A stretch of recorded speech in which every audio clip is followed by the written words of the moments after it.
Okushabo kwahebayo obyaba naburra omukujaguza ekiro kya Pasika akanisa enkuru ya St. Peter's Cathedral Rugarama omunicipali ya Kabare.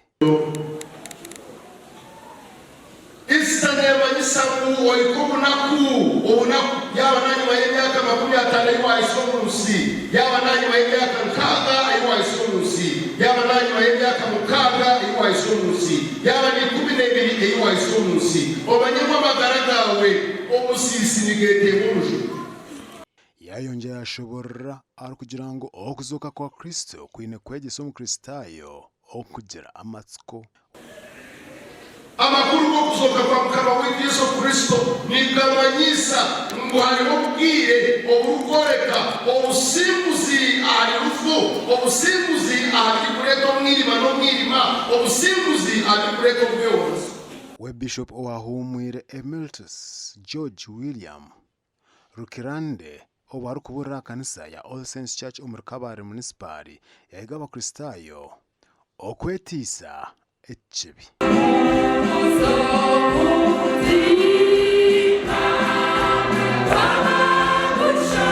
Byona ebyo mu ngingo zanyu obusambanyi oburuki okwiba eki tumukomana umwani nanda kujya kureba Yesu Paulo atanditse n'ukunda Paulo nahabwico ebi byabereho mwite ebintu ebyo mu ngingo zanyu ebiri kubatanisa n'abandi obushuma obukiraki yimwe bari kubabya abandi. Babakristayo omudisiti singiro bashabwa okuba abakozi bashomese n'abana babo.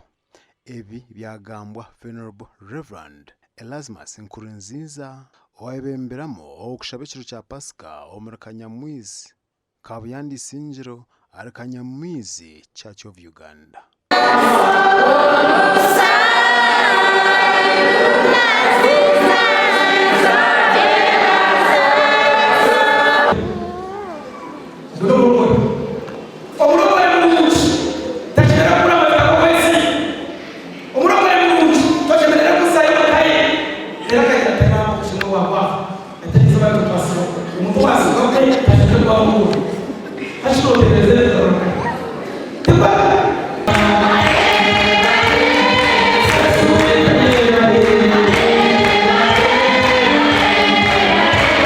Kwasa omurise byagamba mureke tushohora hero tukore tubone kutungura makagitu government tutungure n'abarurano n'abatukere kandi tushomesa abana bitu abo kwa mwana wawe yabashomere nobo yebikire ryitafari yokize otegerizo kusetinga.